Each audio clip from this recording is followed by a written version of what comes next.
नमस्कार, 6 बज चुके हैं शाम के। वक्त हो चुका है टाइम्स ऑन ऑफ भारत पर लोकतंत्र का, और आप हैं मेरे साथ और मेरा नाम है अंकित त्यागी। आज लोकतंत्र में बात करेंगे दो ऐसी खबरों की जिनका आपसे सरोकार इसलिए है क्योंकि कुछ में आपके लिए फायदा कहीं दिख रहा है और किसी में आपका जो पैसे का नुकसान हुआ है उसके बारे में बात करेंगे। उत्तर प्रदेश में आज योगी आदित्यनाथ ने जो वहां की असेंबली है वहां पर खड़े होकर मुख्यमंत्री ने कहा कि जो भी गैंगस्टर हैं, माफिया हैं, जिनकी संपत्ति को अब तक जब्त कर लिया गया है, उसको बहुत जल्द उस संपत्ति से जो जब्त करा है, कुर्की करी है, बेतोड़ी गई है, वहां उसको उससे जो संपत्ति से पैसा इकट्ठा हुआ है उससे दलितों के लिए मकान बनाए जाएंगे। बड़ी अच्छी बात है कि दलितों की उन्हें सुध लेने की सोची सरकार ने, पर सवाल ये उठता है कि अब कुछ महीने रह गए हैं चुनाव के, तो क्या ये सिर्फ चुनावी जुमला है? साथ ही साथ 6:30 बजे ये भी बात करेंगे कि अरविंद केजरीवाल की आम आदमी पार्टी सरकार कैसे अब एक घोटाले की जो उनके ऊपर लांछन लगा है, जो आरोप लगे हैं, उसमें फंस गई है। सीबीआई की इंक्वायरी उसमें होगी, राजनीति उस पर भी चालू है। इन दोनों खबरों पर करेंगे बात।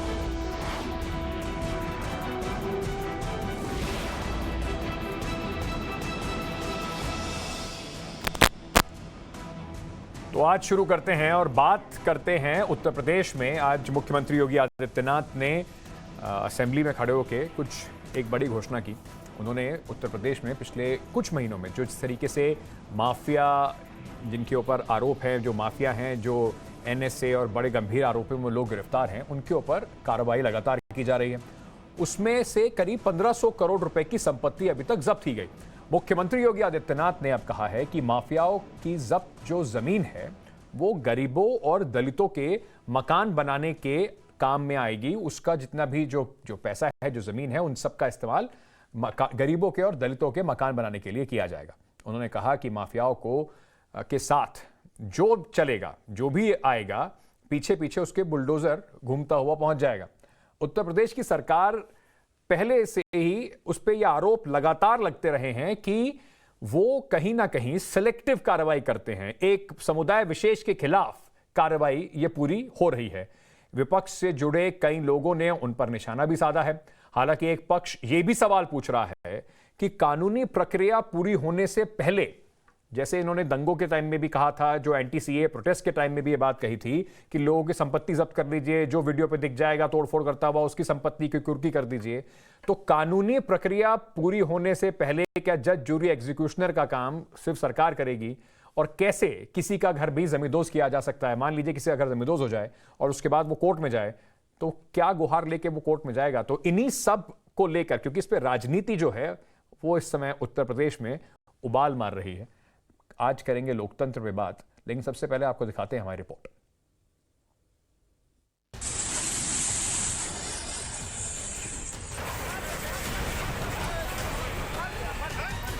जो भी प्राइवेट आदमी यहाँ मौजूद है वो परिसर को खाली है।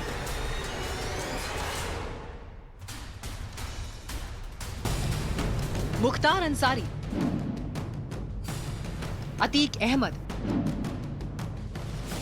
सुंदर भाटी, ये तीन चेहरे यूपी में माफिया राज के चेहरे हैं। यूपी में हर किसी ने इनकी बाहुबली इमेज और अवैध तरीके से कमाई गई संपत्ति के किस्से सुन रखे होंगे।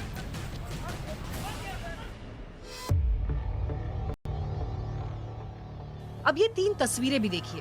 पहली अतीक अहमद के इलाहाबाद के घर की है।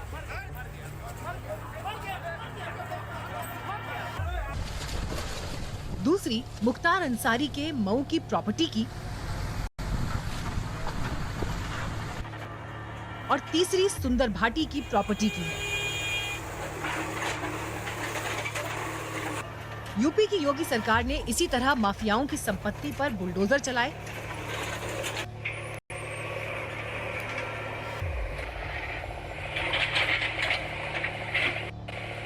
बड़ी बड़ी शान से खड़ी इमारतों को ध्वस्त कर दिया, जमींदोज कर दिया।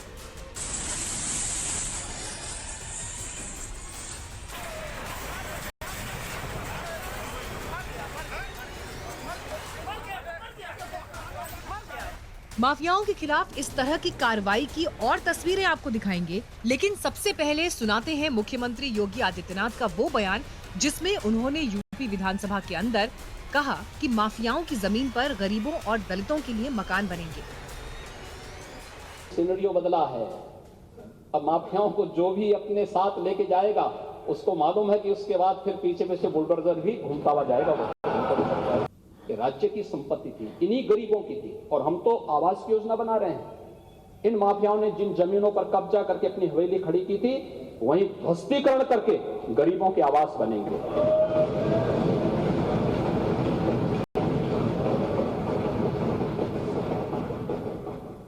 एक गरीब जाएगा वहां पे, एक गरीब रहेगा वहां पे, एक दलित रहेगा वहां पर। क्योंकि चुनाव करीब है, इसलिए योगी ने सामाजिक न्याय को भी याद किया। विपक्ष पर माफियाओं के नेटवर्क का सहारा बनने का आरोप भी लगाया। यह है सामाजिक न्याय। इन माफिया और अपराधियों को सिर में ढो करके हमारी सरकार नहीं चली है। इन माफियाओं को ढोने वाले लोग प्रदेश के पूरे परसेप्शन को खराब किया। योगी सरकार ने मुख्तार अंसारी के गाजीपुर के घर को सील कर दिया था। माफियाओं और उनके गुर्गों की कई संपत्तियों को जमींदोज कर दिया था।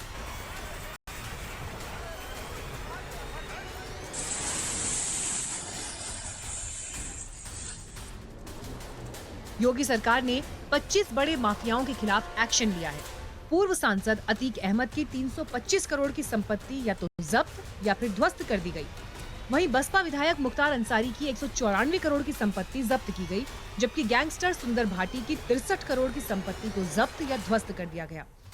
इसके अलावा ध्रुव कुमार सिंह उर्फ कुंटू सिंह की 17 करोड़ से ज्यादा की संपत्ति पर कार्रवाई की गई।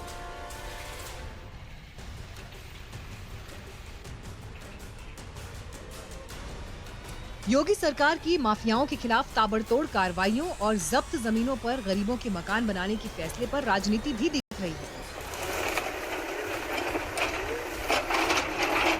जैसे ही चुनाव आ जाते हैं, योगी जी को और भाजपा को गरीबों की, दलितों की, पिछड़ों की याद आ जाती। माफियाओं की जमीन 4.5 साल से मुक्त करा रहे हैं। कितने मकान बनाए हैं, कितनी जमीन पर कौन सी योजनाएं अभी तक आपने बनाई हैं, ये बताएंगे। दलितों के लिए, पिछड़ों के लिए कितनी नौकरियां आपने दी हैं, कितने रोजगार के अवसर दिए हैं, ये आप बताएंगे। योगी के इस फैसले की चर्चा हो रही है। उन्होंने गरीबों के साथ दलितों के लिए मकान बनाने का ऐलान किया। तो आपको बता दें, यूपी में दलितों की आबादी करीब 21% है। यूपी में 85 सीटें एससी के लिए रिजर्व है। इन 85 सीटों में से 2017 में बीजेपी ने 69 सीटों पर जीत दर्ज की थी। बीजेपी चाहेगी कि दलित बहुल सीटों पर उसका प्रदर्शन कमजोर ना हो। योगी सरकार गैंगस्टर एक्ट और एनएसी लगाकर जिस तरह कार्रवाई कर रही है, उससे एक तरफ योगी आदित्यनाथ की जीरो टॉलरेंस वाली इमेज बन चुकी है, दूसरी तरफ विपक्ष का आरोप है कि माफियाओं पर कार्रवाई तो ठीक है, लेकिन ये काम सेलेक्टिव तरीके से हो रहा है। लखनऊ से आदर्श सिंह के साथ bureau report, times now Navbharat. तो आपने देखी पूरी रिपोर्ट, इस पे क्या असर पड़ने वाले हैं, राजनीतिक मायने इसके निकाले जा रहे हैं। मेरे साथ इस वक्त भारतीय जनता पार्टी की प्रवक्ता अनिला सिंह जी जुड़ रही हैं, साथ ही साथ अनुराग भदौरिया साहब जुड़ रहे हैं, समाजवादी पार्टी से हैं, और हमारे साथ डॉक्टर सतीश प्रकाश जुड़ रहे हैं, दलित विचारक हैं। आप तीनों का बहुत बहुत स्वागत, लोकतंत्र में आपका स्वागत है। अनिला जी, सबसे पहले आपसे सवाल पूछना चाहता हूँ। ये बात तो बड़ी लाजमी है अनिला जी कि आज बड़ा सामाजिक न्याय की बात हुई, दलितों की बात हुई। 4.5 साल में ये बात शायद चुनाव से कुछ 3-4 महीने पहले ही याद आई मुख्यमंत्री जी को, तो ये तो लाजमी होगा ना कि 3 महीने के अंदर अंदर आचार संहिता लग जाएगी। तो ये जो आपने चुनावी जुमला, इसको कुछ लोग जो कह रहे हैं, ये छोड़ा ही अगले चुनाव के लिए है या पहले से इसकी कुछ तैयारी थी? हमें चुन लीजिए तब आपको घर मिलेगा। देखिए, ऐसा है कि आपको लगता है कि चुनाव के 6 महीने पहले योगी आदित्यनाथ जी का ये भाषण आया है विधानसभा में, तो क्या ये चुनावी जुमला है? अगर ये चुनावी जुमला होता और अभी 6 महीने पहले ही अगर कुछ करना हुआ होता, तो उत्तर प्रदेश जो है अर्थव्यवस्था में दूसरे नंबर पे कैसे आ जाता?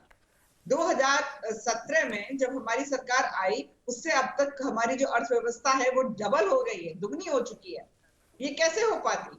और अगर मैं ये कहूँ एमएसएमई में सबसे अव्वल स्थान किसका है, किस प्रदेश का है? वो उत्तर प्रदेश का है। ईज ऑफ डूइंग बिजनेस में हम दूसरे स्थान पे आ गए हैं, पहले शायद 6ठे या 7वें स्थान पर थे। प्रधानमंत्री आवास योजना में हम अव्वल नंबर पर है। हाँ। स्वच्छ भारत मिशन पे हम अव्वल नंबर पे है। उज्ज्वला योजना में हम अव्वल नंबर पे है।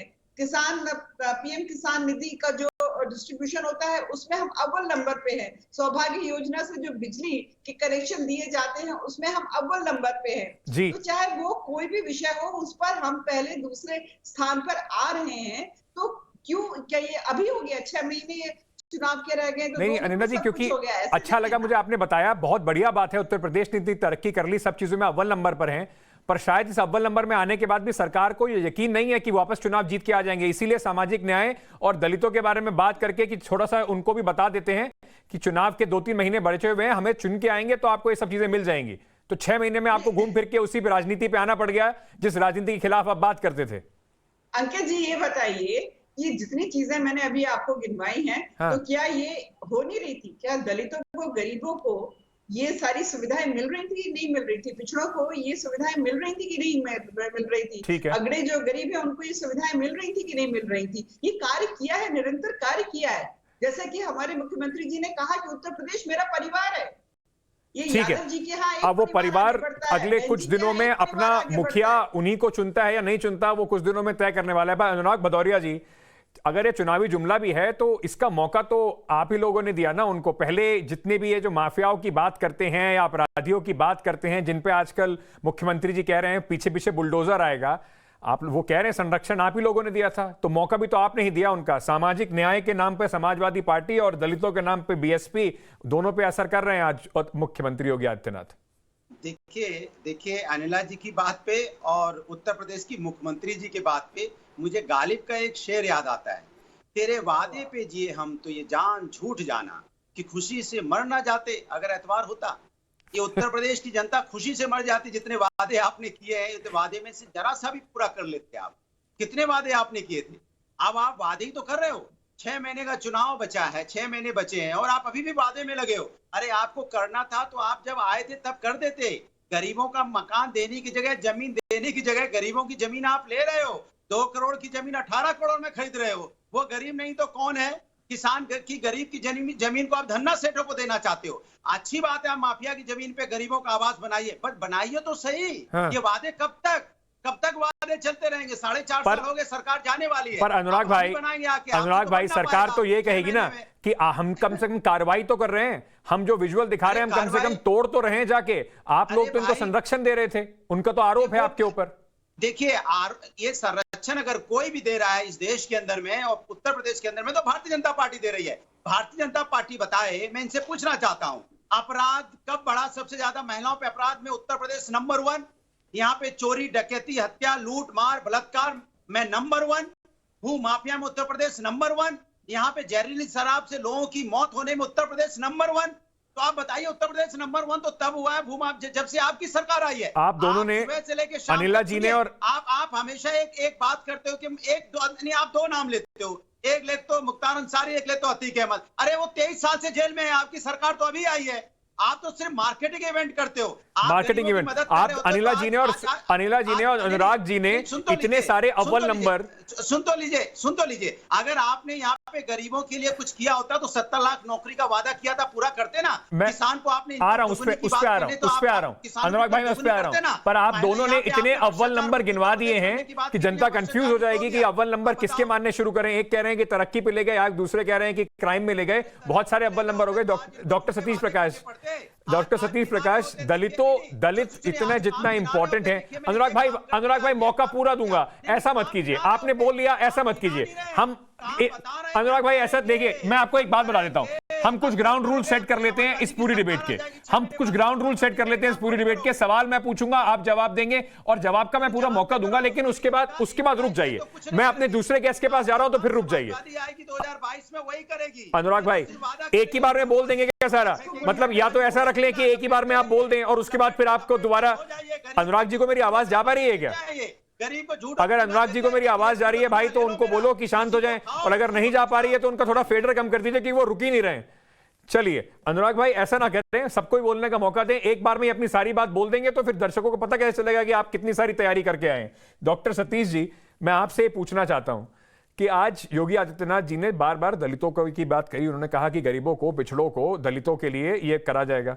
बहन जी अभी नदारत हैं, आपके दलित वोट भी लिए जा रहे हैं मुख्यमंत्री आदित्यनाथ। नहीं, देखिए, सामाजिक न्याय की बात करना या सामाजिक न्याय देना, ये अच्छी बात है, लेकिन सामाजिक न्याय ना दे करके सामाजिक न्याय देने का ढोंग करना ये बुरी बात है। 4.5 साल में आप ये दावा कर रहे हैं कि आपने उत्तर प्रदेश के तमाम अपराधियों की संपत्ति जब्त की। उत्तर प्रदेश सरकार ये बता दे कि जो जब्त संपत्ति है उसमें किसी भी, आप दलितों की बात छोड़िए, किसी भी उत्तर प्रदेश का, वो किसी भी जाति का कोई भी व्यक्ति हो, किसी एक का मकान खड़ा कराओ। और मेरे पास 1000 उदाहरण है कि जब आपने दलितों की खुद को उनकी संपत्ति से बेदखल किया। अभी एक पिछले महीने आजमगढ़ में यही उत्तर प्रदेश पुलिस दलितों के बने बनाए मकान उजाड़ देती है, महिलाओं के कपड़े नोच लेती है रात के अंधेरे में और दिन के उजाले में। इस तरीके से इस उत्तर प्रदेश की पुलिस ने दलित महिलाओं के साथ, पूरे गांव के साथ जो व्यवहार किया, यही उत्तर प्रदेश सरकार है कि सोनभद्र में जो दलितों की 10 दलितों की हत्या की, भू माफिया सरकार के संरक्षण में उत्तर प्रदेश की पुलिस के सामने 10 दलितों को मार दिया गया। ये सारे हालात है। और देखिए अनुराग, एक बात आपको बता दूं कि सिर्फ मकान बनाने की बात नहीं है, आपने कितना रोजगार दिया। अभी मैं पिछले महीने, अभी 5 दिन पहले उत्तर प्रदेश में जो महाविद्यालय है उसके 290 जो है 290 प्रिंसिपल का रिजल्ट आया, उसमें 33 आपने ओबीसी और 6 आपने दलित रखे हैं, बाकी आप अपर कास्ट को बांट रहे हैं। मेरा कहना यह है कि सामाजिक न्याय में सबकी सहभागिता हो। आप दलितों का भी मकान बनाइए, कोई व्यक्ति हो जो गरीब है उसके लिए अध्याय मिले, सिर्फ अतीक अंसारी और या इनकी बातें करके। और दूसरी बात, उसी पूर्वांचल में जहां आप मुफ्तार अंसारी की बात करते हैं, वहां सर्वेश सिंह भी है ना, वो भी अपराधी है, लेकिन वो चूंकि बीजेपी ज्वाइन कर लेते हैं, उनको यही बीजेपी बाकायदा एमएलसी बनाती है। सेलेक्टिव टारगेट करते हैं अनिला जी आप लोग, और बड़ी इवेंट का खेल खेलते हैं कि चलिए अब चुनाव आ रहे हैं तो 2-4 बड़ी इवेंट कर देते हैं, 2-4 बड़ी घोषणाएं कर देते हैं, क्योंकि 3 महीने में आचार संहिता लग जाएगी। जनता को फिर जाके कह देंगे कि देखिए हम अभी कैसे बना दें, अभी तो हमें चुनाव जीतना पड़ेगा। हमने तो ये आपको इसलिए कहा है कि हम 6 महीने बाद बना देंगे जब चुनाव जीत के आ जाएंगे। देखिए, सबसे पहली बात तो मैं यहाँ सतीश जी को बताऊंगी कि जो मूर्तियों का स्कैम करने वाली है, जीते जी अपनी इतनी बड़ी बड़ी मूर्तियां और हरे हरे पेड़ों को काट कर पत्थर लगवाने वाली मुख्यमंत्री आपकी बहन जी मायावती जी है यहाँ पर।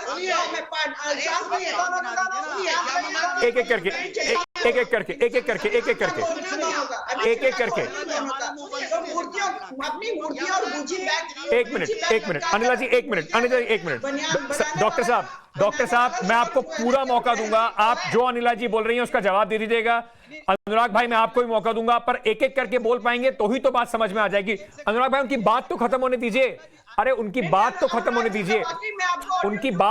दीजिए, फिर आप, मैं आपको उसके बाद बोलने आ रहा हूं। अनुराग भाई मैं आपके पास आ रहा हूं, उनकी बात तो खत्म होने दीजिए भाई, उनकी बात। अनिला जी अपनी बात पूरी कीजिए। आप जमीन की बात आप करते नहीं है, फिर आप लोग बस हवाई बात करते हैं, यही आपके ऊपर आरोप है। नहीं, मैं वही तो कह रही हूँ, अपनी जीते जी मूर्तियां बनवाने वाली और जो हाई ब्रांड पर्स लटका कर ये दिखाने के लिए, और हजार पता नहीं हजारों लाखों की माला अपने गले में लटकाने वाली ऐसी बहन जी है। जब प्रधानमंत्री आवास योजना में हम प्रथम आ रहे हैं, अव्वल आ रहे हैं, तो ऐसी हवा में आ रहे हैं क्या सतीश जी?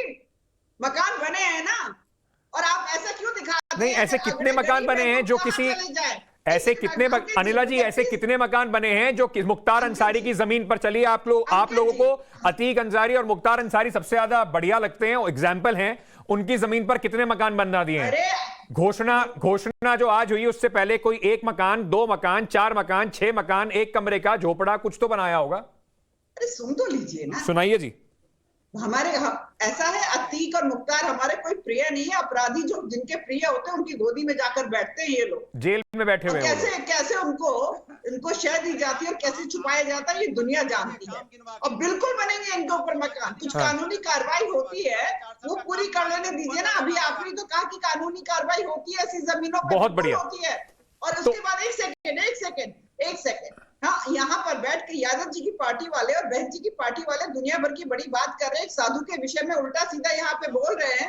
और यह शेर और शायरी की अगर ये बात साधु के विषय में, साधु के विषय में नहीं, साधु के विषय में मुझे समझ में नहीं आया। नहीं, साधु कौन? भाई योगी है ना, पर साधु तो साधु है। सत्ता से साधु का क्या मतलब है? फिर तो सत्ता से साधु का क्या मतलब है? खैर वो सब बातों में नहीं पड़ते। आपने भी बहन जी के बारे में कुछ बोला, उनको बुरा लगेगा, पर्सनल ना बनाए इसको। पर अनिला जी आपने कहा कि कानूनी कार्रवाई पूरी होनी चाहिए, तो फिर कानूनी कार्रवाई पूरी करने से पहले कैसे जमीनें, ये घर तोड़े जा रहे हैं? कानूनी कार्रवाई पूरी होने का इंतजार कर लीजिए आप। साहब आप समझिए अंकित जी, हाँ। अगर कोई भी जमीन है और उसको हम प्रधानमंत्री आवास योजना के तहत या कोई भी योजना के तहत उसका इस्तेमाल करने जा रहे हैं तो रेवेन्यू रिकॉर्ड्स में वो चेंज होगी कि नहीं होगी? ये तो जबराना जो है जमीनों पे कब्जा करके मतलब चलिए ठीक है अनुराग जी, अनुराग जी आपने समझ गए आपकी बात। अनुराग जी बहुत देर से बोले जा रहे हैं भैया, अनुराग जी बहुत देर से बोले जा रहे हैं। अनुराग जी जवाब दे दीजिए। अनिला जी कह रही हैं कि भैया आप लोग संरक्षण देते हैं, आप क्या बात कर रहे हैं? यहां पर आके अपराधियों को संरक्षण आप लोगों ने दिया और अब जब उन पे कार्रवाई हो रही है वो कह रहे हैं इंटेंट तो कम से कम दिखाई हमने, हमारे कम से कम निश्चय तो दिखाया। देखिए 4.5 साल से उत्तर प्रदेश में भारतीय जनता पार्टी की सरकार है। मैं हमेशा इनसे बोलता हूं, आप डिबेट पे आइए, समाजवादी का मुंह बंद कर दीजिए, काम गिना दीजिए, खट खट खट खट हमने ये काम किया, हमने वो काम कर दिया, और दिखा दीजिए हमने ये हॉस्पिटल बना दिए, हमने ये यूनिवर्सिटी बना दी, हमने ये रोड बना दिए, हमने यहाँ पे रोजगार देखो इंडस्ट्री लगा दी, वीडियो लाके दिखा दो, मुंह बंद कर दो हमारा। तब आपके पास कोई काम नहीं, आए बाएं साएं बोलने लगते हो, वो फलाना वो डिकमा, ये करेंगे वो करेंगे, चांद से तारे तोड़ लाएंगे, यहाँ चांद नीचे गिरा देंगे, यहाँ पे क्यूटो बना देंगे, मैं यहाँ पे हम बुलेट ट्रेन चला देंगे, यहाँ पे रोजगार पैदा कर देंगे। और कब तक करेंगे? सरकार 4.5 साल की होगी, अब तो कर दिया होता। हमने 22 महीने में एक्सप्रेसवे बना दिया था और डंके की चोट पे बताते हैं कि हमने एक्सप्रेसवे बनाया, हमने मेट्रो बनाई, डंके की चोट पे बनाते हैं, बताते हैं हमने मेट्रो बनाई, आज भी बोलते हैं हमने स्टेडियम बनाया, आज भी बोलते हैं हमने हॉस्पिटल बनाई, यूनिवर्सिटी बनाई, हमने उसके बाद भी जनता ने आपको नकार दिया, रोजगारी भत्ता दिया, उसके बाद भी जनता ने आपको नकार दिया, 90 हमने बनाया। मैं कह रहा हूं उसके बाद भी जनता ने आपको नकार दिया। तो क्या जनता को यह लगा कि आपके राज्य में कानून व्यवस्था हो, या जिस तरीके के इल्जाम लगते थे कि आप सॉफ्ट हैं इन सभी माफियाओं पर, इस वजह से जनता ने आपको नकार दिया? देखिए जनता अब इनको भारतीय जनता पार्टी को बस 2022 के इंतजार कर दिए। झूठ और जुमले की सरकार है हमारे देश की, उत्तर प्रदेश की भोली जनता है, इन्होंने बहुत झूठ फेंका, इतना लंबा जुमले फेंके, इतने लंबे झूठ फेंका कि हम आएंगे उत्तर प्रदेश को पता नहीं क्या बना देंगे, यहाँ पे राम राज ले आएंगे, यहाँ पे तो महिलाओं पे अत्याचार होगा ही नहीं, जबकि यहाँ सरेआम चीरहरण होने लगा। अनुराग भाई ऐसा थोड़ी होता है, जनता आपको चुन ले तो जनता समझदार, जनता भाजपा को चुन ले तो भोली भाली जनता जिसको इन्होंने बरगला दिया, जनता तो वही है, वोटर वही है, अपनी कम से कम बुद्धि से सोच के अपने विवेक से ही वोट करता है। थप्पड़ मारा जा रहा है, दिन दाड़े पुलिस का एनकाउंटर हो ठीक रहा है। उत्तर प्रदेश में कभी देखने को नहीं मिला कि उत्तर प्रदेश में इन्होंने आतंकी माहौल बनाया। अब 2022 में पर अनुराग भाई वो तो कह रहे हैं कि मैं डिसाइसिव चीफ मिनिस्टर हूं, लॉ एंड ऑर्डर पे एनकाउंटर अगर होगा तो लॉ एंड ऑर्डर पे हम देखेंगे, अपराधियों की यहाँ चलने नहीं देंगे। तमाचा वोट का गूंजेगा, ऐसा करारा तमाचा जनता इस बार मारेगी वोट के माध्यम से। चलिए अब वो भाई अनुराग भाई थोड़ा समय है उसमें, किसको वो गूंज सुनाई पड़ेगी, गूंज किसको सुनाई पड़ेगी उसमें थोड़ा समय। अनिला जी जवाब दीजिए, सेकंड डॉक्टर सतीश के पास में जाना है। और अभी अनुराग भाई ये मत कीजिए, मैंने आपको पहले ही बोला था, आप बोल चुके हैं, अब वो 10 सेकंड मांग रही हैं आपको जवाब देने के लिए, सुन लीजिए, आपको भी अच्छा लगेगा, तभी आपको जवाब देने में मजा आएगा। अनिला जी बोलिए। अंकित जी सबसे पहली बात तो ये है कि इनके जो नेता लोग हैं, चाहे वो मुनव्वर राणा हो चाहे शफीकुर रहमान हो, तालिबान के लिए वकालत करते हैं, वकील बनकर खड़े हो जाते हैं और यादव जी के मुंह से एक शब्द नहीं निकलता है। अनुराग जी टीवी डिबेट्स में आके उनकी वकालत करते हैं, बिल्कुल सही कह रहे हैं शफीकुर रहमान, बिल्कुल सही कह रहे हैं मुनव्वर राणा, तालिबान जो है बहुत अच्छे लोग हैं, बहुत प्यारे लोग हैं, ये इनकी सोच है। इस तुष्टीकरण की राजनीति पे भी बात करेंगे, इस पे भी बात करेंगे, पर डॉक्टर सतीश प्रकाश मैं आपसे समझना चाहता हूं कि कहीं ना कहीं जो पूरा दलित वोट है, बहन जी लगता है कि अभी भी जो जो उन्होंने ब्राह्मण समाज का सम्मेलन करने में व्यस्त है, वहां योगी जी उनके पैरों के नीचे से जो बचा कुचा दलित वोट है वो भी खींचने की तैयारी में गए। नहीं देखिए सुनिए, कोई भी पीड़ित समाज हो, चाहे वो किसी भी वर्ग का हो, चाहे वो अपर कास्ट हो, चाहे वो लोअर कास्ट हो, चाहे वो महिला हो, चाहे वो पुरुष हो, चाहे वो दलित हो या गैर दलित हो, किसी भी पीड़ित व्यक्ति की एक राजनीतिक दल होने के नाते ये हमारी नैतिक जिम्मेदारी है। उत्तर प्रदेश में योगी जी ने एक जाति विशेष को आगे बढ़ाने के लिए कहीं ना कहीं उत्तर प्रदेश के जो ब्राह्मण समाज है उसके खिलाफ आपने राजनीतिक अत्याचार किया और हमारी ये नैतिक जिम्मेदारी थी। देखिए एक बात मैं ये कहूंगा, योगी सरकार ने इतने एनकाउंटर करने के बावजूद भी अगर उत्तर प्रदेश अपराध मुक्त इसलिए नहीं हुआ कि आप अपराधी की जात देख रहे थे, आप अपराधी का धर्म देख रहे थे, अपराधी का जात और धर्म देख करके कार्रवाई होनी नहीं होती। पर डॉक्टर साहब, योगी जी की नियत में जी डॉक्टर साहब मैं आपसे बस एक बात पूछना चाहता हूं, आपने इतने सारे हमें गिनवाए कि यहाँ पर दलितों पर अत्याचार हुआ, यहाँ पर उनके घर तोड़े गए, हमें बीएसपी और बहन जी दिखी क्यों नहीं वहां पर उनकी आवाज उठाते हुए? जमीन पर आप उतरेंगे नहीं, फिर कोई और अगर वहां पे कुछ करेगा तो आप कहेंगे कि देखिए ये तो एक तुष्टीकरण की राजनीति हो रही है। मैं आपको बता रहा हूं, देखिए आज उत्तर प्रदेश में महामारी के काल में आपने हमारे ऊपर आरोप लगाया कि हमने तमाम हॉस्पिटल बनाए।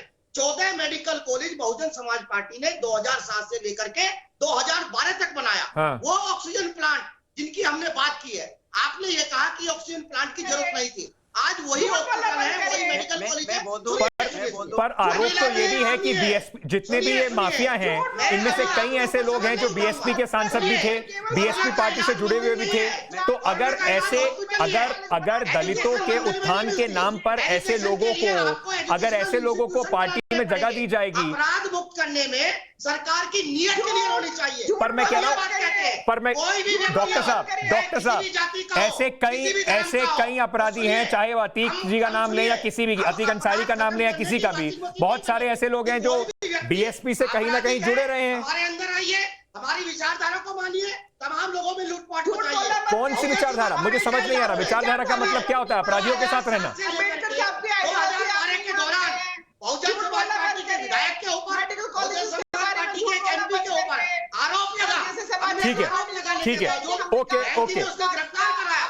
ठीक है डॉक्टर साहब, आपने अपनी बात रखी। अनिला जी रुक जाइए, आप लोग सब एक दूसरे के ऊपर बोल देते हैं तो आप लोग की बात समझ में नहीं आती। अगर थोड़ा अपने समय बोलेंगे तो बढ़िया से दर्शक आपकी अपनी बात समझ पाएंगे। अनिला जी, मैं आपसे, अनुराग भाई मैं आ रहा हूं आपके पास, मैं एक एक करके सबके पास ही आ रहा हूं। आपके, अरे भाई दो विपक्ष के लोग हैं, वो एक ही पक्ष की एक हैं, दो विपक्ष के लोग हैं, सबकी बात चल रही है। अनुराग भाई कम से कम मेरे शो पे तो आके आप ये नहीं कह सकते कि आपकी आवाज को पूरी बुलंदी नहीं दी जा रही है। सबकी आवाज को यहां बुलंदी मिलती है। अनिला जी, मैं आपसे एक सवाल पूछना चाहता हूं, और मैं आपसे ये पूछना चाहता हूं कि ये जो आदित्यनाथ जी ने, योगी मुख्यमंत्री जी ने आज खड़े होकर अनाउंसमेंट करा है, इस अनाउंसमेंट की कोई टाइमलाइन तय करी है क्या आप लोगों ने? मतलब अगर मैं ये जानना चाहूं कि फलानी जगह पर दलितों को कितने दिन में मकान मिल जाएंगे तो पता चलेगा मुझे? सारे काम ऐसे ही है। कितना इनका बजट है, क्या इसकी रूपरेखा होगी? उत्तर प्रदेश का हाईकोर्ट ये कह रहा है। अनिला जी, मालूम ही नहीं है कुछ। अच्छा, मुझे अभी बताया गया कि अनिला जी से हमारा संपर्क कट गया है। हम कोशिश कर रहे हैं कि एक बार फिर से उनको लेके आ सके। अनुराग भाई, आपके पास आ रहा हूं। डॉक्टर साहब आप अपनी बात, अच्छा अनिला जी वापस आ गई। अनिला जी, मेरा सवाल आपसे ये था, ये जो आज मुख्यमंत्री जी ने विधानसभा में खड़े होकर ये जो घोषणा करी है, इसकी क्या मैं आपसे अगर कुछ डिटेल जानना चाहूं, कब तक ये होगी, इसका टाइम लाइन क्या है, कितना इसका बजट है, सरकार कैसे तय करेगी कि इसको वहां पे मकान मिलने वाले हैं, कोई क्या इसकी सूची निकलेगी, कुछ सोचा है या बस आओ आज चलो टीवी पे एक बयान दे देते हैं, उसके बाद देखेंगे क्या करना है?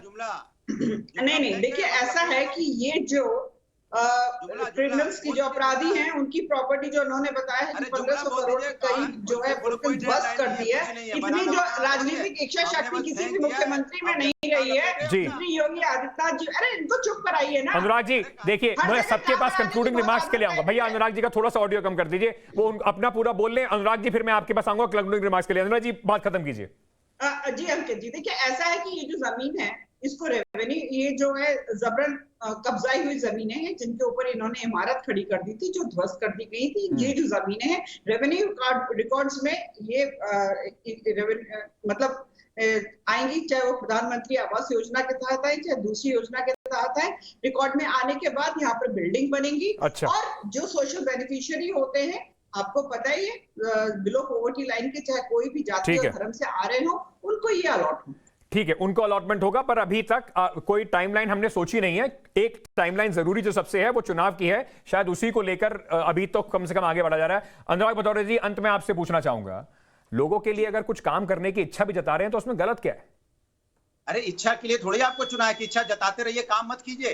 4.5 साल तक इच्छा ही जताइए। अरे भैया, आपको कार्य करके देना पड़ेगा, काम करने के लिए चुना है आपको। दूसरी बात, गुंडे की जरूरत कहां है? गुंडे तो इन्हीं के पार्टी में है। इनके मंत्री सदन में खड़े होकर कह रहे हैं माँ का दूध पिया है तो जवाब दे दो। ये रोड छाप, गुंडा छाप भाषा सदन के अंदर में। संसाधन मंत्री कह रहा है आपको गुंडे लाने की जरूरत क्या है? यही है बड़े गुंडे। ठीक है, माँ का दूध पिया हो, शर्म आनी चाहिए ऐसे मंत्रियों को, और बर्खास्त कीजिए ऐसे मंत्री को जो सदन में बैठ के इस तरह की भाषा, रोड भाषा का इस्तेमाल करते हैं। ये गुंडे FIR और उनको जेल भेजो। बिल्कुल सही बात है, ऐसे लोग बर्खास्त जरूर होने चाहिए, बर्खास्त वो भी होने चाहिए समाजवादी पार्टी में बैठे हुए लोग, भारतीय जनता पार्टी में ऐसे जो इस तरह की भाषा का प्रयोग करते हैं वो भी बर्खास्त होने चाहिए, और समाजवादी पार्टी में बैठ के जो तालिबान का समर्थन करते हैं उन लोगों को भी बर्खास्त समाजवादी पार्टी को करना चाहिए। ये तो एक बेसिक रूल होना चाहिए। बहुत बहुत शुक्रिया आप तीनों का हमसे जुड़ने के लिए।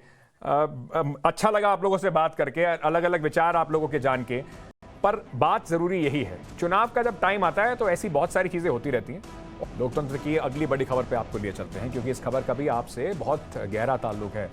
दिल्ली में लो फ्लोर बसों की खरीद पर एक कथित घोटाले की जांच अब CBI करेगी। इस बस खरीद मामले में गृह मंत्रालय ने CBI जांच के आदेश दिए हैं। दिल्ली की केजरीवाल सरकार पर दिल्ली में 1000 लो फ्लोर बसों को खरीदने के में कुछ गड़बड़ियों का आरोप भारतीय जनता पार्टी के MLA विजेंद्र गुप्ता ने लगाया था। उन्होंने LG से इस मामले की शिकायत की थी। इसके बाद LG की तरफ से इस मामले को गृह मंत्रालय के पास भेजा गया था। अब इन आरोपों की जांच का जिम्मा CBI को सौंपा गया है। केंद्रीय मंत्रालय, गृह मंत्रालय ने दिल्ली के मुख्य सचिव को चिट्ठी लिखकर इस खबर की जानकारी दी है। LG द्वारा जो कमेटी गठित की गई थी उसकी रिपोर्ट के आधार पर ये CBI ने प्राथमिकी दर्ज की है, और हमारी ये मांग है कि परिवहन मंत्री कैलाश गहलोत को तुरंत उनके पद से हटाना चाहिए। उन तमाम अधिकारियों को उनके पद से हटाना चाहिए जो इस जांच को प्रभावित कर सकते हैं। जो परिवहन मंत्री है उनके खिलाफ FIR दर्ज, जो प्राथमिकी दर्ज हुई है, उनको गिरफ्तार किया जाना चाहिए। और केजरीवाल सरकार इस पूरे घोटाले को दबाना चाहती थी। मार्च में ये मामला सदन में उठा था, और तब से लेकर लगातार इस मामले पर हमने संबंधित एजेंसीज का ध्यान आकर्षित किया, और अंततोगत्वा सफलता मिली है। ये बड़ा भ्रष्टाचार का मामला सामने आया है। देखिए, एक राजनीतिक मामला है, और पहले भी MHA ने शुंगलू कमेटी बनाई थी जिसके अंदर करीब 450 फाइलें दिल्ली सरकार की उन्होंने इन्वेस्टिगेट की थी, और उसमें भी उन्हें कुछ मिला नहीं था। तो ये जांच कर सकते हैं, जांच का हमारा स्वागत है, बिल्कुल जांच करें, मगर नतीजा कुछ नहीं निकलता है। अभी तक जितनी भी जांच केंद्र सरकार ने कराई हैं उसके अंदर अभी तक तो कुछ इन्हें मिला नहीं है। फटाफट आपको समझा देता हूं कि ये क्या पूरा मामला है और क्यों इसके ऊपर इतना बवाल इस समय दिल्ली में चल रहा है। दिल्ली में 1000 लो फ्लोर बसेस की खरीदने का ये जो मामला है, इसको कथित घोटाला कहा जा रहा है। विजेंद्र गुप्ता साहब को लगता है कि इसके अंदर गड़बड़ी हुई है, उसकी की अब CBI जांच करेगी। आरोप हैं कि इसमें इन बसों खरीदने में गड़बड़ी की गई। जो लेफ्टिनेंट गवर्नर अनिल बैजल, इन्होंने जांच के लिए एक समिति बनाई थी। समिति ने दिल्ली सरकार को इसमें क्लीन चिट दी थी। उसके बाद LG ने इस मामले को गृह मंत्रालय के पास भेजा। जून में विजेंद्र गुप्ता जी ने इस पर प्रदर्शन भी किया था, और उन्होंने कहा कि CBI जांच की उन्होंने मांग करी, और अब CBI इस मामले की जांच करेगी। ये जो मामला है, ये गृह मंत्रालय ने दिल्ली सरकार को जानकारी अभी चिट्ठी लिखकर दी है। जनवरी 2021 में ये दिया गया था इन बसों का ऑर्डर, और 890 करोड़ रुपए का ये पूरा ऑर्डर था बसों का। साथ में साथ इनकी मेंटेनेंस का भी एक इसमें हिस्सा है। तो कुल मिलाकर संक्षेप में यही पूरा मामला है। और दिल्ली में बता देते हैं कि दिल्ली के अंदर पब्लिक ट्रांसपोर्ट की वैसे ही बहुत मार आ रही है। मैं अब आपको ले चलता हूं हमारे आज के मेहमानों से मिलवाने के लिए। विजेंद्र गुप्ता साहब हमारे साथ खुद जुड़ रहे हैं, भारतीय जनता पार्टी के MLA हैं दिल्ली में, और इन्होंने ही इस पूरे मामले की कमान समझ लीजिए थामी हुई है। यही इसको अभी तक जो पूरा इसके खिलाफत है विजेंद्र गुप्ता साहब कर रहे हैं। आम आदमी पार्टी से स्पोक्स पर्सन रीना गुप्ता जी हमारे साथ जुड़ रही हैं। आप दोनों का लोकतंत्र में बहुत बहुत स्वागत। विजेंद्र जी, सबसे पहले आपसे ही सवाल पूछ लेता हूं। इस पे आपने काफी दिनों से आप इसमें आरोप लगा रहे हैं, आपने प्रोटेस्ट भी किया, LG के पास आप गए, LG ने कमेटी बनाई, कमेटी ने क्लीन चिट दे दी, फिर आपने कहा CBI जांच करा लीजिए। अगर कमेटी ने क्लीन चिट दे दी थी तो फिर 3500 करोड़ का जो रखरखाव का जो इन्होंने वर्क ऑर्डर दिया उसको रद्द करने का रिकमेंडेशन कैसे दिया? ये बड़ी हैरानी की बात है कि आम आदमी पार्टी भ्रष्टाचार को दबा रही है, छुपा रही है, रफा दफा करने की कोशिश कर रही है। जो केजरीवाल जी इसमें इनके इस पूरे प्रकरण के मुखिया हैं, इस भ्रष्टाचार के। तो जो लोग कहते थे भ्रष्टाचार जीरो टॉलरेंस है, 16 अगस्त को दिल्ली सरकार को CBI के लिए चिट्ठी आई थी। ये 4 दिन तक चुप क्यों रहे? ये मामला जब आज उठा है, मीडिया के ध्यान संज्ञान में आया, तो ये अब सफाई दे रहे हैं। ये तो उस दिन बोलते ना, ये तो जब जब तक इनको लगा रहा कि मामला दबा रहे, भ्रष्टाचार दबा रहे हमारा, तब तक, और बाद में झूठ बोलो, लोगों को गुमराह करो। अगर क्लीन चिट इनको मिल गई थी तो 11 जून 2021 को इन्होंने अपने ही दिए हुए वर्क ऑर्डर को, जनवरी में इन्होंने वर्क ऑर्डर दिया था, ठीक है, उसको जून में क्यों रोक दिया और क्यों रोका हुआ अभी तक? बसें खरीद लें, रख रखाव का वर्क ऑर्डर आपने किया हुआ है, आप उसको जारी रखें। चलिए, तो ये सवाल, बातें नहीं चल सकती। ये जवाब सीधे रीना गुप्ता जी से ले सकते हैं। कमाल की बात है, आज मेरे शो में गुप्ता जी वर्सेस गुप्ता जी चल रहा है। रीना गुप्ता जी, ये बताइए कि वीरेंद्र गुप्ता साहब सीधा सीधा सवाल पूछ रहे हैं, अगर आपने कुछ गड़बड़ी करी नहीं, अगर आप बार बार कहते हैं कि हमें तो क्लीन चिट मिल गई, तो बसें दिल्ली में पहुंची कहां हैं? वो क्यों नहीं बसें अब तक आ पा रही? दिल्ली के अंदर वैसे ही बहुत कम बसें हैं, 11,000 बसें होनी चाहिए। इस समय दिल्ली के अंदर करीब 6,692 बसें दिल्ली के अंदर चल रही हैं, डीटीसी और बाकी क्लस्टर बसेस मिलाकर। दिल्ली में बसें हैं नहीं, आप कह रहे हैं कुछ हुआ नहीं, उसके बाद भी आप लोग बसें दिल्ली में ला नहीं पा रहे। तो अंकित जी, बात तो आपको बहुत बहुत नए अवतार में देख है कि आप बढ़िया जर्नलिज्म अपने नए चैनल पे भी कंटिन्यू रखेंगे।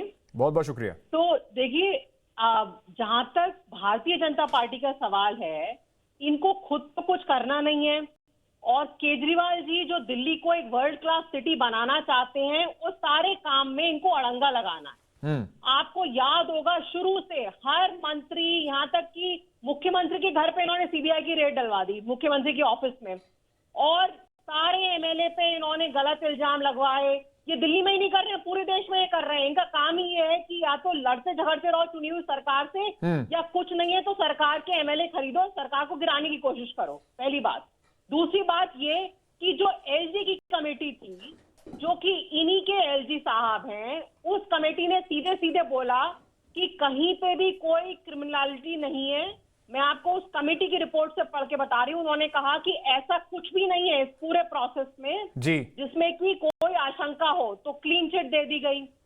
जहां तक बसेस की एएमसी का सवाल है, अंकित जी, ये थोड़ा पेचीदा मामला है, और मैं शुरू से इस मुद्दे पे काम करती आ रही हूँ, इसलिए आपको समझाऊंगी कि बहुत टाइम से डीटीसी का प्रोक्योरमेंट नहीं हो पा रहा था। ठीक है, क्योंकि दिल्ली में कोर्ट ऑर्डर है कि दिल्ली में लो फ्लोर बसेस होती हैं, और एक बसेस की जो पूरा जो डायमेंशंस है वो कोर्ट ऑर्डर के जरिए उसको वो किया जाता है। ठीक है, तो ये एक स्पेशल केस होता है। ये नहीं है आपको कि पूरे देश में कोई भी बस कंपनी जो और जगहों पे सप्लाई करेगी वो दिल्ली में कर सकती है। कोर्ट ऑर्डर के तहत एक स्पेशल बसेस होती हैं, तो वो बसेस जो है वो ज्यादा कंपनीज नहीं बनाती हैं। इसीलिए डीटीसी ने डिसाइड किया कि आप उस टेंडर को 2 पार्ट में तोड़ेंगे, क्योंकि जब वो टेंडर इकट्ठा था तो कोई उसमें बिड करने के लिए तैयार नहीं था।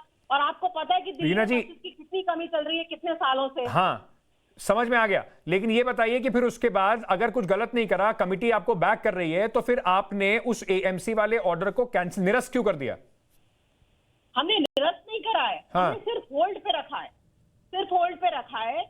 क्योंकि अगर आप बताइए इस तरह के जो रोज एक आप खुद कह रही हैं कि ये काम नहीं करने दे रहे, और अगर आपके ऊपर एक कमेटी आपको बैक कर रही है, कमेटी कह रही है आपने कुछ गलत नहीं करा, तो आप उसे होल्ड पे रख दे रहे हैं, तो काम तो आप खुद ही डिले कर रही हैं। आप अपनी बसें मंगाइए, उसके बाद अगर किसी को जांच करनी होगी, कुछ करना होगा, वो उसके बाद की बात है।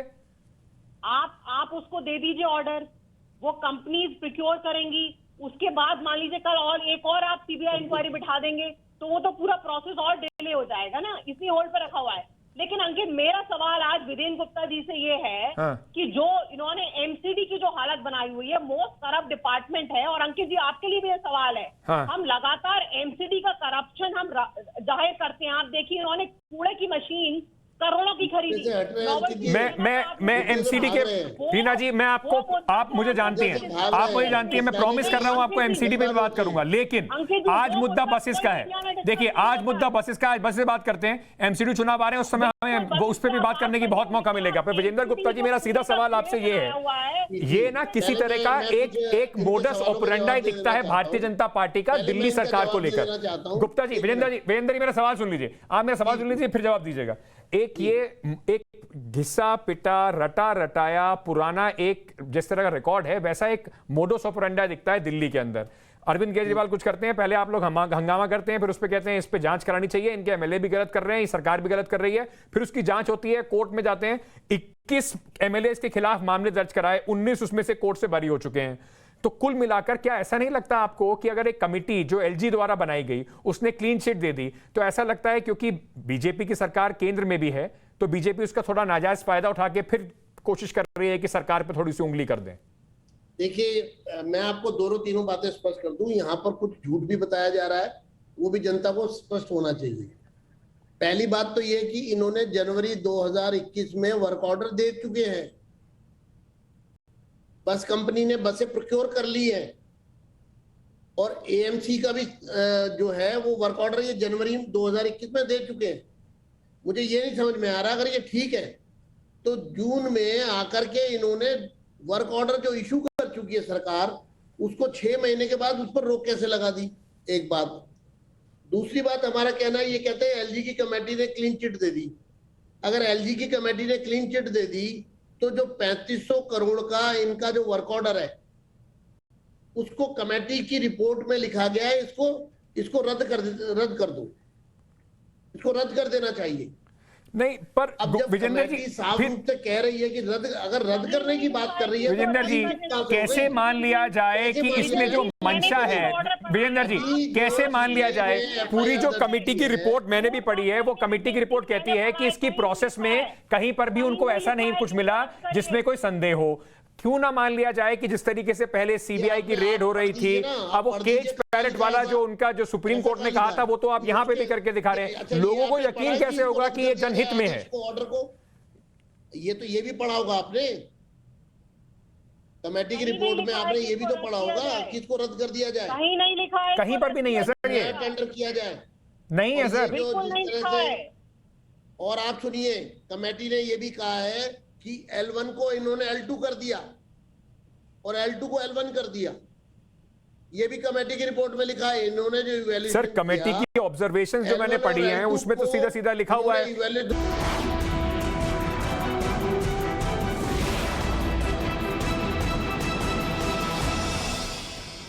बात कर रहे हैं दिल्ली में जो कथित लो फ्लोर बसों का घोटाला है जिसकी जांच अब सीबीआई के हाथ में आ गई है।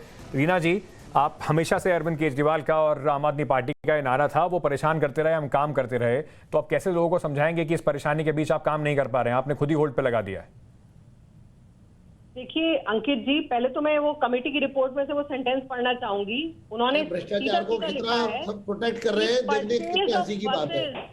कैसे भ्रष्टाचारियों को बचा रहे हैं। एक एक करके अभी तक बढ़िया चल रहा था, एक एक करके अपनी बात कहते हैं, लोगों को समझ में आएगी। आप भ्ष्टाचारियों को कैसे, इसके बाद आपके पास आ रहा हूँ, इसके बाद आपके पास आ रहा हूँ, आप फिर अपनी बात कहिएगा। बोलिए रीना जी। बोलने दीजिए। सीधा सीधा इसमें लिखा है कि हजारों crore suffered from no major informality. Ankit ji, तो भारतीय जनता पार्टी का तो काम है झूठ की राजनीति करना। भारतीय झूठी पार्टी, इनको करने दीजिए, हमें काम की राजनीति करनी है। हम ये कितने भी इल्जाम लगाते रहेंगे, इनको लगाने दीजिए, हम काम की राजनीति करेंगे। इससे क्या हो रहा है? तो ठीक है, तो क्या अब दिल्ली की जनता सीबीआई की जांच पूरी होने का इंतजार करेगी? जब जांच पूरी हो जाएगी तब बसें मिलेंगी दिल्ली में? अब तो अंकित यही होगा। अगर ये देखिए, एलजी को भी ये कंट्रोल करते हैं, सीबीआई को भी ये कंट्रोल करते हैं। हमारे काम में अड़ंगे लगाने की तो इनकी पुरानी आदत है, आपको याद होगा। ठीक है, शुंगलू कमेटी इन्होंने बैठाई थी, 4000 फाइलें शुंगलू। हाँ, वो मुझे याद है, मैंने लोगों को बताया भी था। तो ये करते ही रहेंगे। उस दिल्ली, विजेंद्र जी, दिल्ली की जनता को बसें नहीं दिलवा पा रहे आप। देखिए, आपके चक्कर में वो कह रहे हैं कि सिर्फ आपके चक्कर में बस नहीं मिल पा रही है दिल्ली के लोगों को। मैं तो दो बात स्पष्ट करना चाहता हूँ। जब मामला पहले उठा तो मनीष सिसोदिया जी ने प्रेस कॉन्फ्रेंस करके कहा कि केंद्र सरकार की समिति ने हमें क्लीन चिट दे दी है, केंद्र की बनाई हुई कमेटी ने। ठीक है। और अब कह रहे हैं कि केंद्र ने हमारे ऊपर सीबीआई बिठा दी है। तो एक तरफ तो ये कह रहे हैं इनको केंद्र की कमेटी ने क्लीन चिट दे दी। अब वो तो एलजी के परिप्रेक्ष्य में कह रहे थे, वो तो मान के चलते हैं कि एलजी जो है वो जो केंद्र सरकार के एक्सटेंशन, उनके आर्म की तरह काम करते हैं। मैं आपको ठीक है, एमसीडी में जो आपने इतनी बुरी हालत कर रखी है दिल्ली को। अब एमसीडी के बारे में बाद में करेंगे क्योंकि मेरे पास वक्त खत्म हो गया। कान में लगातार मुझे बोला जा रहा है कि वक्त खत्म हो गया। विजेंद्र जी का धन्यवाद कर दीजिए, रीना जी का भी धन्यवाद कर दीजिए। तो मुझे अब मेरे प्रोड्यूसर की बात सुननी पड़ेगी। बहुत बहुत शुक्रिया आप दोनों का हमसे जुड़ने के लिए। दिक्कत यही है कि अब ये फिर पेच में फंस जाएगी, दिल्ली फिर इंतजार करेगी और फिर पोल्यूशन के टाइम में हम कहेंगे बसें कहां हैं, वो कह देंगे देखिए बहाना मिल गया, सीबीआई जांच कर रही है, और बीजेपी कहेगी बसें ला नहीं पा रहे। कुल मिला के हम इसी में घूमते रहेंगे गोल गोल। अब क्योंकि अफगानिस्तान की खबर है जिस पर हम लगातार बने हुए हैं, तालिबान का आज वहां चौथा दिन है और हमने आपको विस्तार से दिखाया कि लोगों की बेबसी वहां पर कैसी है। जो तालिबान अफगानिस्तान पर राज करने के बाद ये बार बार कह रहा है कि महिलाओं का देखिए स्कूल में हम जाने देंगे, काम करने देंगे, उन्हें रोका नहीं जाएगा। अफगानिस्तान नेशनल रेडियो टेलीविजन पर प्रेजेंटर जो हैं उनको ऑफिस में घुसने तक नहीं दिया जा रहा। जो उनका स्टेट चैनल है उसमें घुसने तक नहीं दिया जा रहा। अपनी स्क्रीन पर आप जो देख रही हैं वो हैं शबनम दारवा। ये एक वहां की मशहूर एंकर हैं जिन्होंने एक ट्वीट करके अपनी आप बीती बताई और ये इस समय बहुत वायरल है, दुनिया में सब लोग इसको देख रहे हैं। उनके साथ कैसे क्या क्या बर्ताव करा जा रहा है उस पर उन्होंने बताया कि उनको वो ऑफिस गई, अपना कार्ड लगाया हुआ है, उनको तालिबान के लड़ाकों ने वहां से वापस भेज दिया, उन्हें ऑफिस के अंदर घुसने तक नहीं दिया। फोन लाइन पर हमारे साथ जुड़ी हैं, मैं उनसे एक बार बात जरूर करना चाहता हूं। ये सिर्फ बताने के लिए कि भारत के अंदर रह के जो तालिबान की बात कर रहे हैं ये अलग तालिबान है, उनको कम से कम इस बात की चेतावनी देनी। शबनम जी बहुत बहुत शुक्रिया आपका हमसे जुड़ने के लिए। आप पत्रकार हैं और एज अ जर्नलिस्ट मैं आपको बधाई देना चाहता हूं। हमारी मतलब कम से कम पॉजिटिव थॉट्स और पूरा सॉलिडारिटी में है आपके लिए, आपके साथ खड़े हुए हैं। मैं आपसे समझना चाहता हूं कि क्या हुआ आपके साथ। आप इतनी मशहूर पत्रकार हैं, जब आप काम करने गई तो वहां पर क्या बर्ताव किया तालिबान ने आपके साथ? सलाम सवाल, thank you for attention. Yes, next day में जब मैंने जबीरा मुजाहिद के कॉन्फ्रेंस सुनी, उससे उन्होंने उन कॉन्फ्रेंस में कहा कि girls and boy in Afghanistan कर सकते, जॉब कर सकते, उनका जॉब में जाना और जॉब करने में कोई मुश्किल नहीं है, गर्ल्स एंड बॉय का जॉब अलाउड है। मॉर्निंग में मैं रेडी हो गई, ऑफिस की तरफ गई। जब मैं ऑफिस पहुंची उधर सिक्योरिटी से मुझसे कहा कि कहाँ जा रही हूँ। मैंने कार्ड दिखा दिया कि मैं इस जगह का आरके या अफगानिस्तान नेशनल रेडियो टीवी का प्रेजेंटर हूँ, मैं ऑफिस जाती हूँ। उन्होंने कहा तुम्हारा जाना अलाउड नहीं है। मैंने कहा क्यों अलाउड नहीं है, मेरे पास साथ ही है, मैं इधर का वर्कर मेरे पास भी वर्कर भी थे। उन्होंने भी कहा कि हम इधर, हमारा इधर ऑफिस है, ये हमारा साथ है, हम चाहते हैं कि आप मुझे हमने लिए इजाजत दी कि हम ऑफिस में जाए।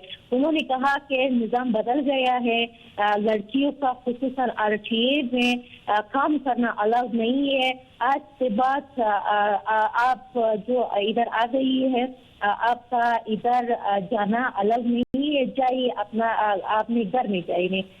हमने कहा कि अफगानिस्तान में जो टीवी काम करते हैं, जो टीवी में गेस्ट काम करते हैं, स्लो टीवी है, शमशाद टीवी है, आगे न्यूज है, इधर क्यों लड़कियों का काम करना अलाउड है, हमारे लिए नहीं है। उन्होंने कहा इस बारे में हम बात करते हैं, आप जाइए। उन्होंने हम पर चीखा और बोल दिया कि जाइए अपने काम में, इधर आपके लिए काम करना अलग नहीं है, अपने घर जाइए। मैं घर आ गई, बहुत अकेली थी, बहुत इमोशनल हो गई थी। मैंने एक वीडियो कर दिया और ट्विटर में डाला। आई थिंक वो वीडियो आपके पास भी शायद होगी। बहुत अभी मैं बहुत फैन महसूस करती हूँ कि हमारे लिए क्यों जॉब करना अलाउड नहीं है, क्यों हमारे लिए जॉब करना और ऑफिस में जाना अलाउड नहीं है, क्यों। मैं आपकी हिम्मत को सिर्फ सलाम ही कर सकता हूँ कि इतने डर जो हम यहाँ से बैठ के उन तस्वीरों को देख के डर जाते हैं, वहाँ पर आप सामना कर रही हैं। आप में इतनी हिम्मत है कि आप जाके तालिबान से सवाल पूछ रही हैं कि क्यों मुझे जॉब करना अलाउड नहीं है।